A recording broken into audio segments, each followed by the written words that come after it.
C'est quand même fou de se dire qu'un ordinateur peut comprendre que roi moins homme plus femme, ça donne reine. Aujourd'hui, on va plonger dans les coulisses de Word2Vec, la technologie qui a appris aux machines à comprendre le sens des mots. Alors voilà le programme. On va commencer par ce résultat assez bluffant, puis on verra comment les mots peuvent se transformer en chiffres. Ensuite, on explorera les deux grandes méthodes pour y arriver, et pour finir, on lèvera le voile sur l'astuce qui permet de faire tout ça à une échelle gigantesque. Allez, pour commencer, on repart de ce fameux calcul, ce calcul linguistique qui semble presque magique et qui est rendu possible par Word2Vec. Imaginez un peu cette équation. Si on prend le concept de roi, qu'on lui enlève le concept d'homme et qu'on y ajoute celui de femme, quel pourrait bien être le résultat logique? Eh bien, la réponse, c'est reine. Et non, ce n'est pas un tour de passe-passe.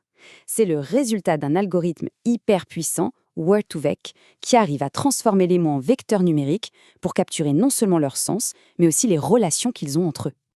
Alors, comment c'est possible?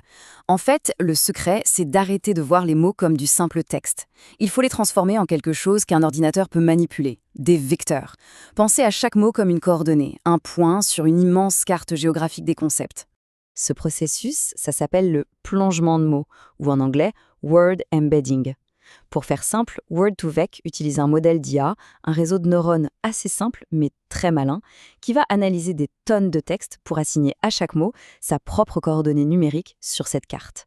Le principe de base repose sur une idée toute simple. On reconnaît un mot à la compagnie qu'il fréquente. En analysant des millions de phrases, le système apprend à positionner chaque mot dans un espace à plusieurs dimensions. Un espace où des relations logiques comme homme est à garçon ce que femme est à fille deviennent des simples opérations mathématiques. Pour créer ces vecteurs, Word2Vec utilise deux approches principales. On peut dire qu'elles sont un peu le miroir l'une de l'autre et chacune a ses avantages. Commençons par la première. La première méthode, qui s'appelle SIBO, essaye de résoudre un problème qu'on connaît bien. C'est un peu comme le jeu du mot manquant, le texte à trous. Le principe est simple. Ça regarde les mots qui entourent un espace vide, le fameux contexte, et ça essaye de prédire le mot qui devrait s'y trouver. C'est une méthode assez rapide à entraîner et qui marche très bien pour les mots fréquents. Et c'est là que ça devient vraiment intéressant. En répétant ce petit jeu de devinette des millions et des millions de fois, le modèle ne devient pas juste bon à remplir des blancs. Non, en fait, c'est en faisant ça qu'il apprend à créer des représentations vectorielles super pertinentes pour chaque mot du vocabulaire. Bon, passons à la deuxième méthode, Skipgram, qui, elle, prend le problème complètement à l'envers. Voyons un peu comment ça marche. Au lieu d'utiliser le contexte pour deviner un mot, Skipgram fait tout l'inverse.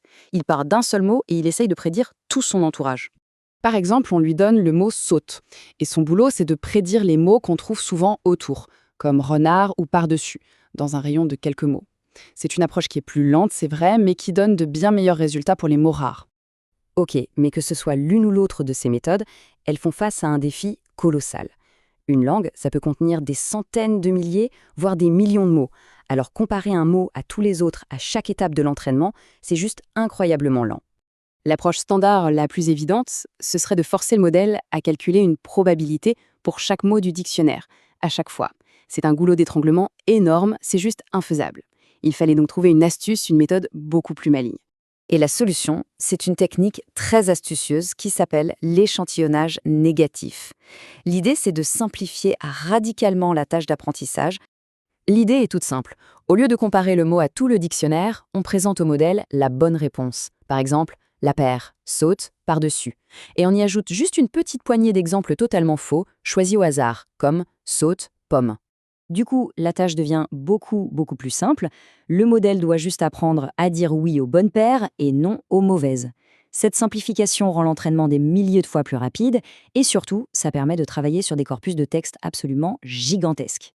Finalement, en répétant ces prédictions des millions de fois, Word2Vec fait bien plus que deviner des mots. Il construit une véritable carte sémantique de la langue. Une carte où la distance entre les mots représente la force de leur lien. Et c'est cette carte qui nous permet de faire de l'arithmétique avec les mots. Et attention, ce n'est pas juste un concept abstrait. C'est le moteur qui fait tourner les services de traduction automatique, l'analyse de sentiments sur les réseaux sociaux et même la pertinence des moteurs de recherche qu'on utilise tous les jours. C'est vraiment une technologie fondamentale qui rend nos interactions avec les machines beaucoup plus intelligentes. Et tout ça, ça nous laisse avec une dernière réflexion. On a donné aux machines un moyen de comprendre la structure de notre langue. Alors la prochaine étape, c'est de voir comment elles vont apprendre à comprendre la structure de nos pensées.